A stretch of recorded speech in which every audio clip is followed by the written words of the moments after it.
नमस्कार दोस्तों, मैं हूं विक्रांत और आप सभी का स्वागत करता हूं आपके ही अपने इस YouTube चैनल पे। तो आज जो कि है हम सभी का प्रैक्टिस सेट नंबर 7 है। ठीक है, आप जो भी एग्जाम की तैयारी कर रहे हो एसएससी की, जो आपके 2024 में होने वाले हैं, ठीक है, उन सब एग्जाम के लिए ये बेनिफिशियल रहेगा। और मैं साथ ही साथ सवाल में बताते हुए चलता हूँ कौन सा सवाल जेडीएस में, एमटीएस में, इन सभी एग्जाम में एक्सपेक्टेड है और कौन सा सवाल सीजीएल सीपीओ वगैरह में एक्सपेक्टेड है और आया हुआ है। ठीक है, तो हालांकि यहाँ पे जितने भी सारे सवाल मैं लेकर के आता हूँ, सारे के सारे पहले से आपके सवाल जो हैं आए हुए हैं एग्जाम में। प्रीवियस ईयर सवाल ही है, ठीक ठाक लेवल का सवाल है और ये सवाल आपके रिपीट होते रहते हैं हमेशा, क्योंकि प्रीवियस ईयर क्वेश्चन ही आपको लगभग लगभग पेपर में 90% देखने को मिलता है। ठीक है, तो चलिए पहला सवाल के ऊपर चलते हैं। और एक और काम जो कि मैं पहले से आपको बोलते आया हूँ कि आप सभी एक काम किया कीजिए कि आप सवाल को बनाते जाइए। ठीक है, जैसे कि पहला सवाल मैंने आपको दिखाया, अगर ये सवाल आपको बन रहा है तो दूसरा सवाल भी देख लीजिए आप, ये भी बन रहा है तो यहाँ पे देख लीजिए तीसरा सवाल। तो इसी तरह से आज वाले हमारे सेक्शन में 5 सवाल है और आंसर भी मैं दे रखता हूँ। ठीक है, तो अगर आपको आंसर आ रहा है तो पूरा वीडियो देखने की जरूरत नहीं है। ये रहा आपका चौथा सवाल। ठीक है, और ये रहा आपका 5वां सवाल। ये सवाल थोड़ा सा हार्ड है, थोड़ा सा मतलब हम एकदम हल्का सा। ठीक है, और ये वाला सवाल जो है थोड़ा सा बेसिक्स, आपको ज्यादा मतलब प्लस माइनस करना नहीं होता है, इसलिए मैंने रखा है। बाकी ये सवाल सीजीएल में एक्सपेक्टेड है, आ सकता है। ये सवाल जो है बस एक फॉर्मूला के ऊपर डिपेंडेंट है। ठीक है, और हार्ड नहीं है और ये सवाल सीजीएल में आया हुआ है। ये सवाल बिल्कुल ही इजी नहीं कर सकते। ठीक है, और पहला सवाल तो आपका ये रहा कुछ इस तरीके से और ये सवाल सीजीएल मेंस का आया हुआ सवाल है। तो चलिए ठीक है, अगर आपका आंसर अगर आ गया होगा तो आप इस वीडियो का स्किप कीजिए, अपना कुछ अलग जाके पढ़ाई लिखाई करें। एंड चलिए हम स्टार्ट करते हैं। तो ये आपका ट्रायंगल दिया हुआ है। ठीक है, triangle P Q R. P का वैल्यू जो है 120 डिग्री है, एंगल पी है यहाँ पे। ठीक है, P S perpendicular Q R, चूंकि पी जो है 120 डिग्री है तो कुछ इस तरीके से आप फिगर बनाओगे। ठीक है, पी यहाँ पे आ जाएगा, आप क्यू यहाँ पे मान लो और आर ये इससे मान लो। ठीक है, ये रहा आपका ट्रायंगल। ठीक है, पी एस परपेंडिकुलर है, कुछ इस तरीके से पी एस परपेंडिकुलर होगा, P S and P Q plus Q S. P Q को हम एक्स मान लेते हैं और क्यू एस को हम बाई मान लेते हैं, कोई दिक्कत नहीं। और ऐसा इसके इक्वल में हो जाएगा, मतलब ये एक्स प्लस बाई ये पूरा है। ठीक है, तो बोला क्या है, क्यू का वैल्यू जो है फाइंड करने के लिए हम इसे मान लेते हैं ये थीटा है। ठीक है, अब ये देखिए क्यू एस आपका छोटा है कंपेयर करने से एस आर के। तो अगर हम यहाँ पे कहीं पे x के इक्विवेलेंट मतलब पी क्यू साइड के इक्विवेलेंट कोई अगर साइड अगर डालते अगर, ठीक है, अगर ये कोई साइड अगर आप डालते हो तो यहाँ पे ये तो बाई हो जाएगा। ठीक है, ये आपका पॉइंट मान लो m। ठीक है, अगर ये बाई अगर है तो एम आर क्या हो जाएगा, एम आर आपका हो जाएगा x। और चूंकि ये हमने पीएम साइड जो है x के बराबर ही डाला था तो ये हमारा x अपने आप यहाँ पे है ही। अगर आप देखोगे तो M P equal to M R, तो ये यहाँ पे इसे मान लेते हैं अल्फा और इसे भी मान लेते हैं अल्फा, क्योंकि साइड दोनों जो हैं वो दोनों इक्वल हैं तो साइड एंगल भी करस्पॉन्डिंग एंगल इक्वल आएंगे। अगर आप इस ट्रायंगल में देखोगे तो ये आ जाएगा 2 अल्फा। चलो यहाँ पे भी कोई दिक्कत नहीं, क्योंकि अगर पी आर एम ट्रायंगल में देखें तो angle S M P exterior angle होगा, तो उसके प्रॉपर्टी के अनुसार यहाँ पे ये 2 अल्फा आ जाएगा। एंड चलिए इस ट्रायंगल में आप चलते हैं। एंगल पी ये पूरा का वैल्यू आपका था 120। ठीक है, अगर ये पूरा का वैल्यू 120 था तो थीटा प्लस अल्फा कितना हो जाएगा, theta plus alpha equal to 180 minus 120, तो ये हो जाएगा 60 डिग्री। कोई दिक्कत यहां तक हो, शायद आपको कोई दिक्कत नहीं होगा। ठीक है, ये जो है आपका परपेंडिकुलर था। ठीक है, ये आपका था परपेंडिकुलर और यहाँ पे ये जो था S M P 2 alpha. And अगर आप ध्यान से अगर देखो तो थीटा यहाँ पे है, ठीक, एंगल क्यू थीटा है, 2 अल्फा यहाँ पर ये बन रहा है, ठीक है। तो ये पूरा मिला करके 90 minus 2 alpha minus angle Q P, sorry angle S P M, ठीक।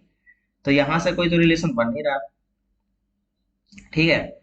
यहाँ पे एक और चीज देखिए कि आपका एंगल, ये जो है ट्राइंगल में आप क्यू पी एम, चूंकि पीएम साइड एक्स माना था हमने और क्यूपी साइड भी एक्स ही है, इक्वल है, तो थीटा इक्वल टू 2 अल्फा, ये लिख सकते हैं हम।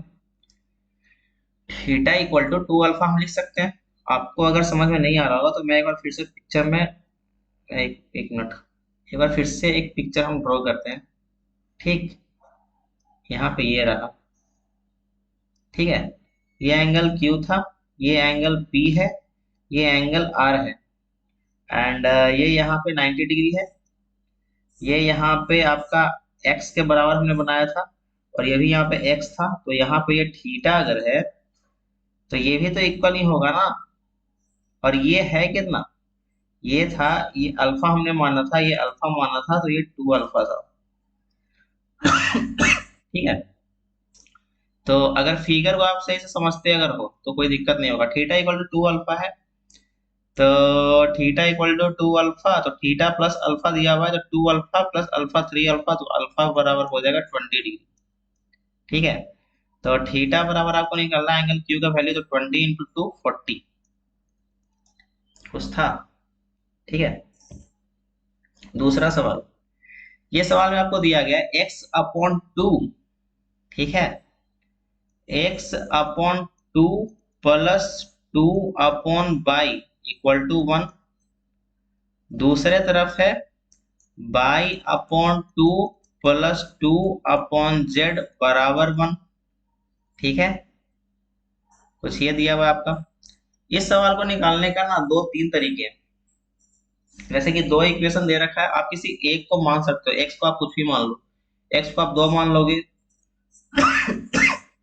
तो बाई कितना आ जाएगा, बाई 4 आ जाएगा, सॉरी, एक्स को अगर आप 2 मानते हो तो ये 1 1 1, तो ये तो 0 हो जाएगा, तो सॉरी, तो यहाँ पे नहीं कर सकते, तो एक्स को 1 मानना पड़ेगा और बाई को 2 मानना पड़ेगा, बाई अपने आप 2 हो जाएगा, ठीक है।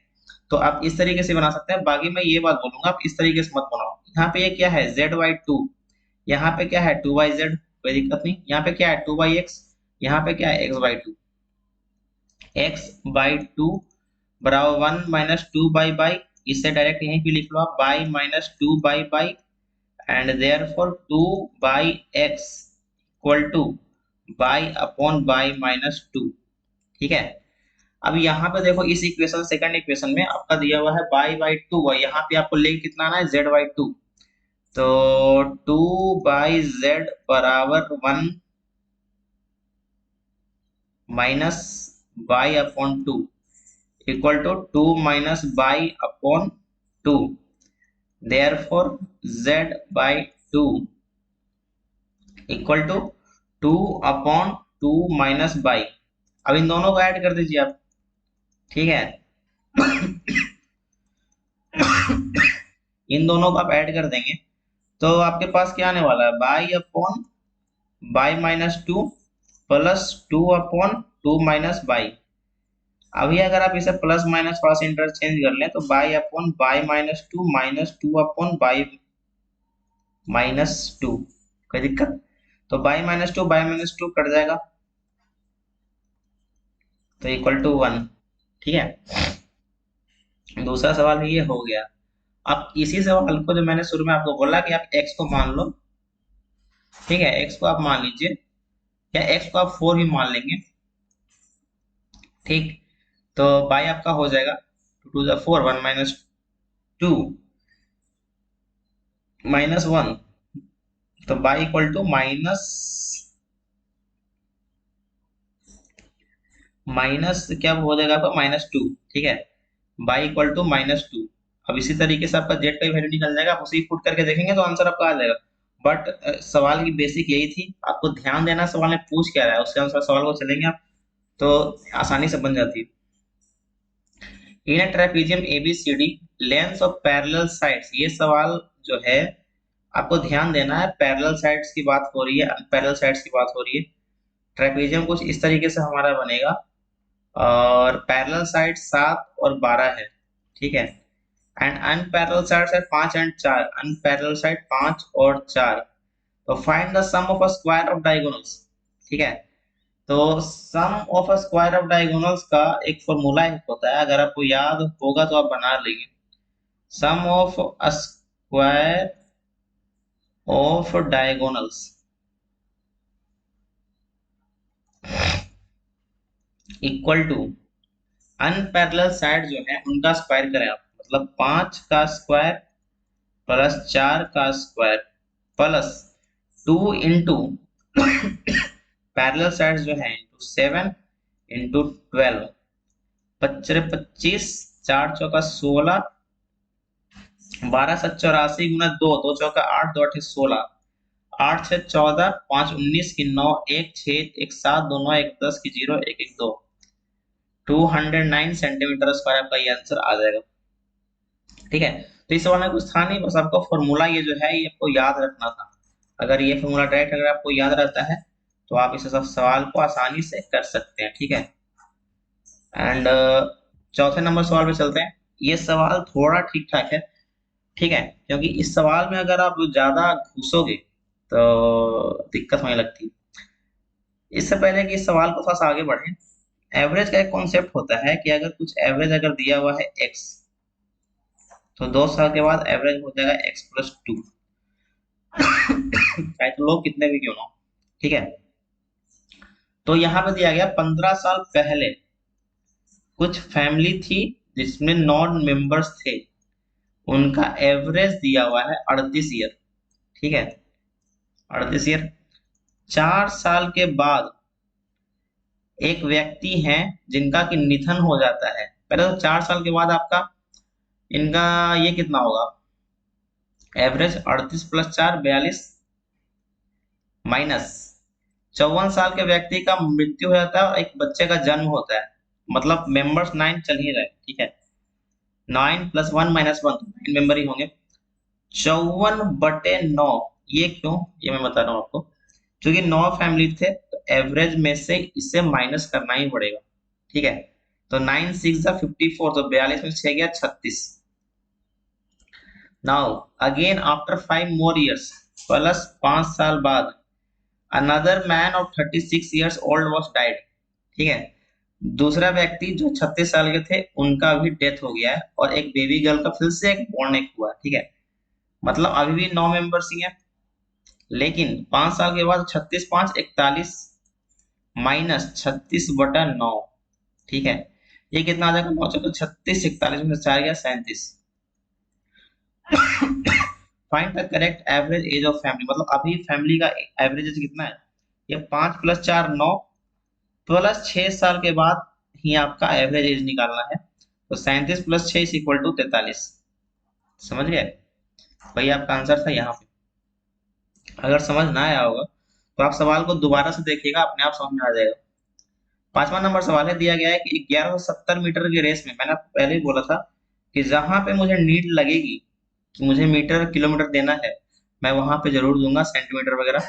ऐसे सवालों में एक ध्यान रखिएगा, अगर थोड़ा सा बड़ा नंबर कहीं दे दिया तो सेकंड सेकंड साथ में है या नहीं वो देख लेना है, मीटर मीटर साथ में या नहीं देख लेना, और आंसर को जरूर एक बार मिलाइएगा किलोमीटर मीटर क्या दिया हुआ है, ठीक है। बोला गया कि 1170 मीटर के रेस में रमन जो है किसी फाइनल पॉइंट पे 65 सेकंड में पहुंचता है, ये हो गया रमन 65 सेकंड। एंड मोहन जो है किसी पॉइंट पे आपको 90 सेकंड में पहुंचता है, ठीक है। Find by how much distance does Raman beat Mohan, तो रमन जो है मोहन को कितना डिस्टेंस से बीट करता है, मतलब हरा देता है। देखिए इस कॉन्सेप्ट में आपको निकालना क्या था, जो आपको इनडायरेक्टली पूछा गया है कि 65 सेकंड में मोहन बस कितना दूर चल पा रहा है, क्योंकि 65 सेकंड में रमन अपने फाइनल पॉइंट पे पहुंच जाएगा, ठीक है। तो 65 सेकंड में मोहन कहाँ पे होगा, तो यहाँ पे होगा, तो ये इतना मीटर से वो हार गया, अब निकालेंगे कैसे? सबसे पहले मोहन का आप स्पीड पहले निकाल लो। 1170/90। अभी स्पीड निकाल करके उसमें टाइम से जो है मल्टीप्लाई कर दोगे आप, तो आपको आपको ये भी निकल जाएगा कितने मीटर पे है। 9, 9 × 3 = 27, 13 × 5 = 65 की 5 6, 13 × 6 = 78, 6 × 84, 845 मीटर कहीं यहाँ पे होगा। तो अगर आप 1170 से माइनस करेंगे 845 को, 325 मीटर, 325 मीटर पीछे था, मतलब इतने डिस्टेंस से उसने हार गया है। तो ये भी सवाल खत्म। चलो वीडियो यहीं पे खत्म होता है, 5 सवाल हमारे थे, ये खत्म। ठीक है, थोड़ा आज के सवाल कुछ ज्यादा हार्ड नहीं था, बहुत काफी इजी था, मेरे को पता है। बट कोई नहीं, नेक्स्ट जो वीडियो जो आएगी उसमें थोड़ा ठीक ठाक और सवाल रहेंगे। क्योंकि पहले दूसरी वीडियो में ये देखने को मिला था कि थोड़ा हर में ना, मतलब हमने हार्ड क्वेश्चन डाल दिया था। थोड़ा इजी भी रहेगा तो थोड़ा सही रहेगा। तो चलिए चलते हैं ma'am. Thank you too and bye.